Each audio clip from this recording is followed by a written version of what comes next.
Olá, bem-vindos ao canal do Crime ao Caso. Se ainda não for inscrito, por favor se inscreva. Deixa um like para ajudar a impulsionar o vídeo e o canal. E ativa o sininho para receber as notificações de vídeos novos, pois vou colocar no mínimo 2 vídeos por semana. Dito isso, bora pro vídeo. Uma mulher é encontrada na sua casa, em uma cena completamente bizarra de muita violência. O que aconteceu vai deixar qualquer pessoa completamente chocada. Nesse caso, nós vamos falar da Catherine Knight. Catherine nasceu em Tenterfield, Austrália, no dia 24 de outubro de 1955. Teve uma infância e uma adolescência bastante conturbada e violenta. Mas pra gente entender isso, a gente precisa voltar um pouco no passado dela e falar um pouco dos pais da Catherine. A mãe da Catherine nasceu Barbara Tolley e teve 4 filhos com o primeiro marido, Jack Rogan. O casamento terminou quando Jack descobriu que Barbara estava tendo um caso extraconjugal com um colega de trabalho dele, o Ken Knight. Quando a relação foi descoberta, a pequena cidade de Aberdeen não recebeu a notícia muito bem, então ambos, o Ken e a Barbara, foram forçados a sair da cidade e se mudaram para Moree. Barbara não levou nenhum dos filhos com ela, os mais velhos ficaram morando com o pai, em Aberdeen, e os 2 mais novos foram enviados para a casa de uma tia que morava em Sydney. Barbara teve mais 4 filhos com o segundo marido, incluindo as gêmeas em 1955, Catherine e Joy. Em 1959, o primeiro marido de Barbara morreu. Então seus filhos mais velhos foram morar com ela e o segundo marido, o Ken. O pai de Catherine, Ken, era um homem violento e alcoólatra. Barbara tinha o costume de contar às filhas detalhes da sua vida sexual e o quanto ela odiava homens e sexo. Ela também incentivava as filhas a aceitarem o tratamento recebido por elas em seus relacionamentos, por mais abusivos que eles fossem. Quando Catherine reclamou que o namorado queria que ela participasse de um ato sexual que ela não queria, a sua mãe disse para ela, entre aspas, suportar e parar de reclamar. Catherine disse que passou por abusos durante toda a sua vida, que frequentemente era abusada por diversos membros da família, com exceção do pai, e que isso continuou até os 11 anos de idade dela. Quando ela frequentou a escola secundária em Muswellbrook, Catherine tornou-se uma pessoa solitária e era lembrada pelos colegas como uma valentona que intimidava crianças menores. Alguns dos seus colegas disseram que ela adquiria uma raiva assassina, caso as coisas não saíssem como ela desejava. Ela agrediu pelo menos um menino na escola com uma arma. Por outro lado, quando calma, a Catherine era uma estudante modelo, recebendo prêmios por bom comportamento. Catherine abandonou a escola aos 15 anos, sem ter aprendido a ler ou escrever, o que é estranho visto que ela havia chegado até o ensino médio. Mas enfim, ela conseguiu um emprego em uma fábrica de roupas como cortadora, e 12 meses depois ela saiu para, segundo ela, seu emprego dos sonhos. O emprego era desmembrar animais no abatedouro local. Ela era tão boa com a faca que logo foi promovida a desossa e recebeu seu próprio kit de facas de açougueiro. Em casa, ela pendurava as facas em cima da cama para ter sempre as facas à mão caso precisasse delas. Ela fazia isso em todos os lugares em que ela morava. Em 1973, com então 18 anos, a Catherine conheceu David Stanford Kellett. Ambos trabalhavam no abatedouro. David anteriormente trabalhava na ferrovia e sofreu 2 acidentes traumáticos nesse trabalho. O primeiro foi a morte do seu amigo, que ele viu morrer na frente dele enquanto um trem estava sendo manobrado. O outro acidente foi quando um trem bateu em uma van escolar. O David ajudou a resgatar alguns alunos de dentro do veículo, porém 6 crianças morreram na hora. Ele perdeu esse emprego devido a problemas relativos aos traumas sofridos. David, para o seu azar, conseguiu um emprego no abatedouro próximo de Aberdeen e tornou-se amigo próximo do irmão de Catherine. Em várias brigas que David se metia, Catherine o apoiava, fisicamente falando. Ela tinha a fama de ser uma pessoa intimidadora, violenta e por ameaçar qualquer um que a perturbasse. Ela era assim desde que estava na escola e não mudou muito na vida adulta. Catherine e David acabaram se aproximando e se casaram em 1974, com Catherine fazendo pedido. Ambos chegaram ao casamento com David embriagado na garupa de uma moto. Assim que chegaram, a mãe de Catherine, Barbara, disse: "É melhor tomar cuidado e não trair ela, ou Catherine vai te matar. Nem pense em brincar com ela, ela vai te matar." Esse foi o recado da sogra no dia do casamento deles. A mãe de Catherine ainda disse que havia algo de errado com ela, um parafuso solto, segundo Barbara.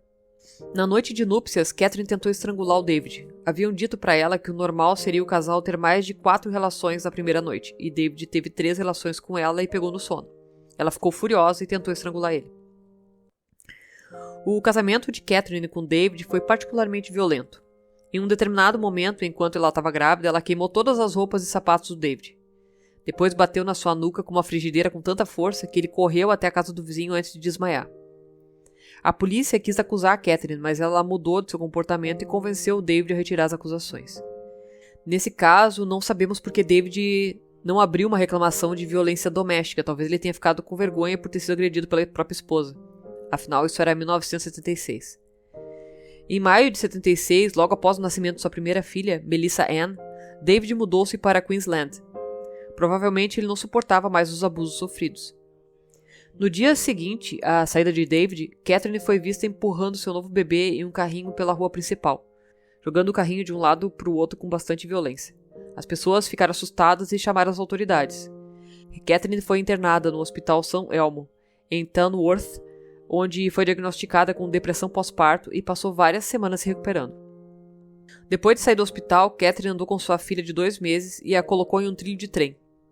Um morador de rua que estava procurando comida perto da linha férrea encontrou e resgatou Melissa, pouco antes da passagem do trem. Enquanto isso, Catherine estava na cidade, roubou um machado e ameaçou várias pessoas. Depois desse episódio, ela foi levada novamente para o hospital, onde assinou a própria alta no dia seguinte. Poucos dias depois, Catherine cortou o rosto de uma mulher com uma de suas facas e exigiu que ela o levasse até Queensland para encontrar David. A mulher conseguiu escapar quando chegaram em um posto de gasolina. Quando a polícia chegou, Catherine havia feito um menino de refém e estava ameaçando ele com a mesma faca. Ela foi desarmada e novamente internada, porém desta vez no hospital psiquiátrico Morisset. Catherine disse às enfermeiras que pretendia matar o mecânico que arrumou o carro de David, porque isso tinha permitido que o David partisse e fosse para outra cidade. Seu intuito era ir até Queensland e matar o marido e a sogra. Quando David ficou sabendo, ele voltou para Aberdeen com a mãe para apoiar a Catherine. E isso eu nunca vou entender. Como você fica sabendo que alguém que é psicologicamente instável estava planejando te matar e você decide voltar para essa pessoa? Catherine foi liberada em 9 de agosto de 1976 aos cuidados de sua sogra. A família se mudou para Ipswich, uma cidade a oeste de Brisbane, onde conseguiu um emprego na fábrica de carnes Dinmore. Em 6 de março de 1980, tiveram outra filha, a Natasha Marie. Em 1984, Catherine deixou David e mudou-se, primeiro para a casa dos seus pais em Aberdeen e depois para uma casa alugada nas proximidades de Muswell Brook. Embora tenha voltado a trabalhar no batedouro, ela machucou as costas no ano seguinte e recebeu uma pensão por invalidez. Como ela já não precisava mais alugar um alojamento perto do seu trabalho, o governo deu uma residência na Comissão de Habitação de Aberdeen. Em 1986, a Catherine conheceu o mineiro David Saunders, de 38 anos. Poucos meses depois, ele foi morar com ela e suas filhas, mas mantinha o seu antigo apartamento em Scone. Catherine ficou com ciúmes do que ele fazia quando ela não estava por perto, e muitas vezes o expulsava. Ele então voltava para o seu apartamento, onde ela invariavelmente o seguia e implorava para que ele voltasse. Em maio de 1987, ela cortou a garganta de um cachorrinho dingo de 2 meses na frente dele, apenas como um exemplo do que aconteceria se ele tivesse um caso. Depois ela o deixou inconsciente batendo nele com uma frigideira, que foi algo que ela já tinha feito com o primeiro marido. A história estava se repetindo. Em junho de 1988, ela deu à luz a terceira filha, Sarah, o que levou Saunders a iniciar o financiamento de uma casa. Catherine pagou o financiamento quando sua indenização trabalhista foi recebida em 1979.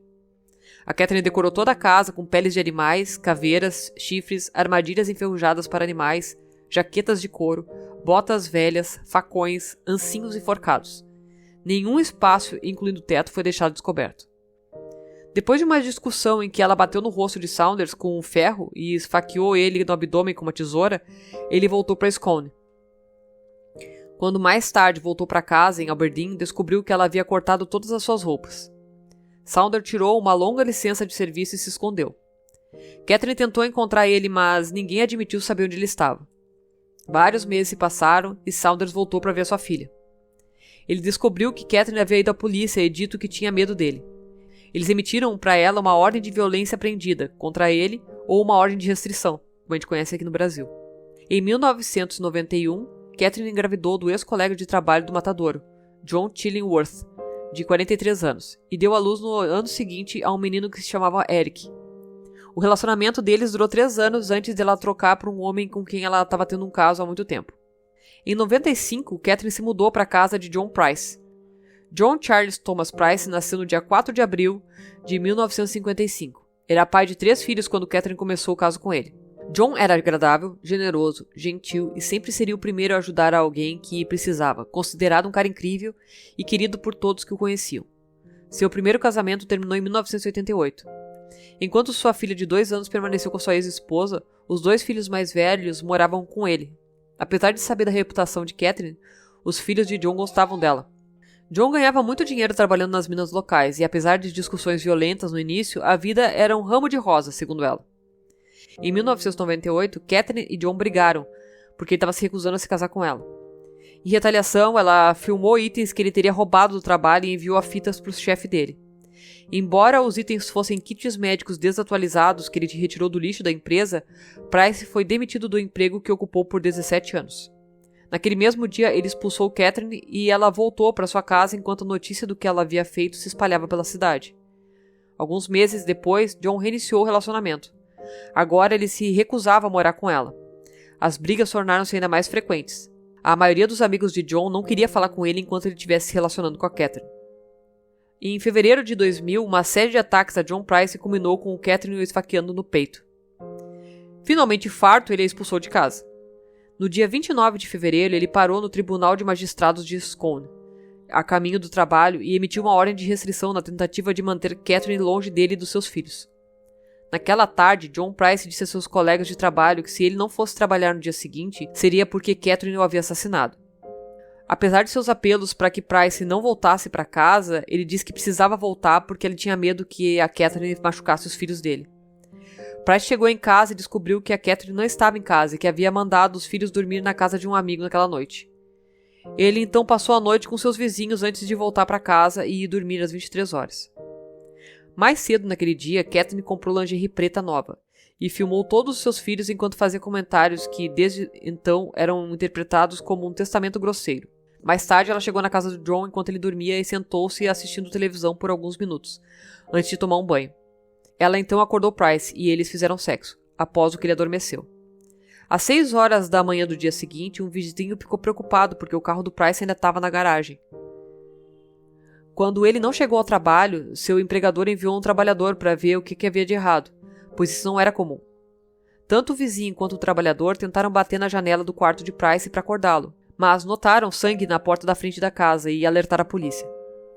Arrombando a porta dos fundos, a polícia encontrou o corpo de Price com Catherine em coma por tomar uma grande quantidade de comprimidos. Ela esfaqueou John 37 vezes com uma faca de açougueiro enquanto ele dormia. De acordo com a evidência de sangue, ele acordou e tentou acender a luz, antes de tentar escapar, mas Catherine o perseguiu pela casa. Ele conseguiu abrir a porta da frente e sair, mas tropeçou para dentro ou foi arrastado de volta para o corredor, onde finalmente morreu após sangrar. Mais tarde, a Catherine foi a Aberdeen e retirou $1.000 da conta de Price em um caixa eletrônico. A autópsia de Price revelou que ele havia sido esfaqueado pelo menos 37 vezes, tanto na frente quanto nas costas do corpo, com muitos dos ferimentos se estendendo a órgãos vitais. Várias horas depois da morte de Price, Catherine o esfolou e pendurou a pele em um gancho de carne na porta da sala de estar. Ela então decapitou Price e cozinhou partes do seu corpo, servindo a carne com batata assada, cenoura, abóbora, beterraba, abobrinha, repolho, abóbora amarela e molho em 2 lugares na mesa de jantar, junto com anotações ao lado de cada prato, cada um tendo o nome de um dos filhos de John. Ela estava se preparando para servir partes do corpo dele aos filhos.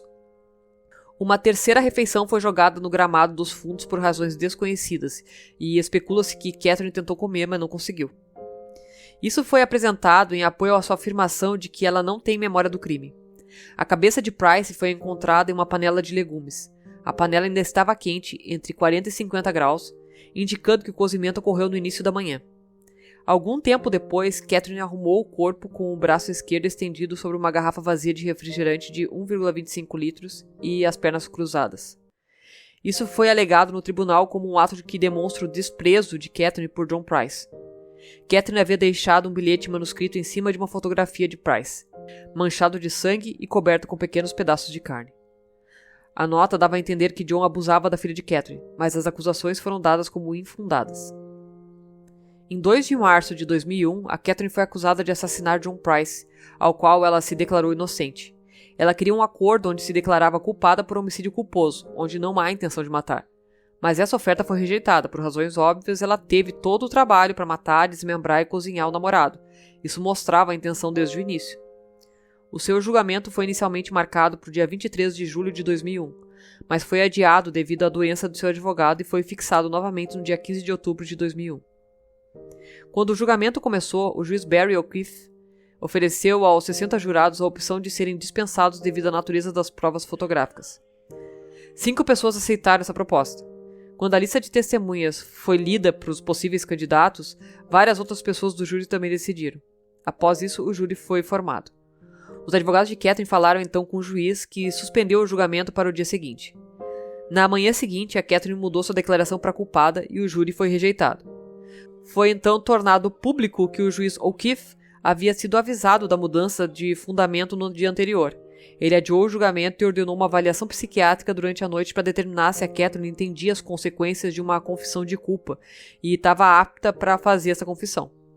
A equipe jurídica de Knight planejou defender ela alegando amnésia e dissociação, uma afirmação apoiada pela maioria dos psiquiatras, embora eles a considerassem sã.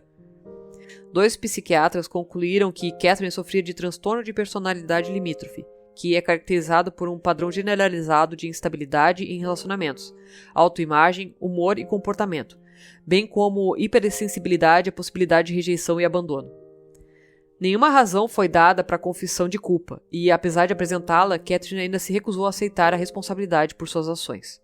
Na ausência de sentença, os advogados de Catherine solicitaram que ela fosse dispensada para evitar ouvir alguns dos fatos, mas o pedido foi recusado.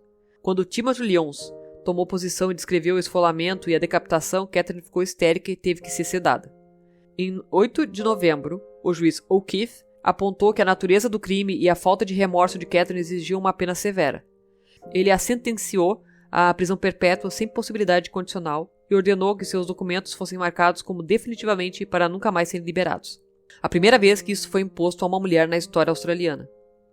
Em junho de 2006, a Catherine apelou da sentença de prisão perpétua, alegando que a pena de prisão perpétua, sem possibilidade de liberdade condicional, era muito severa para o assassinato que ela cometeu. Os juízes Peter McClellan, Michael Adams e Megan Layton rejeitaram o recurso do Tribunal de Apelação Criminal de Nova Gales do Sul em setembro, com o juiz McClellan escrevendo em sua sentença: "Esse foi um crime terrível, quase inimaginável em uma sociedade civilizada." Hoje em dia, Catherine continua em sua pena de prisão perpétua, com 67 anos, mas suas atrocidades jamais serão esquecidas. Então esse foi o caso de hoje. Obrigado a todos que viram o vídeo até aqui. Não esquece do like, da inscrição e da ativação do sininho, e até a próxima.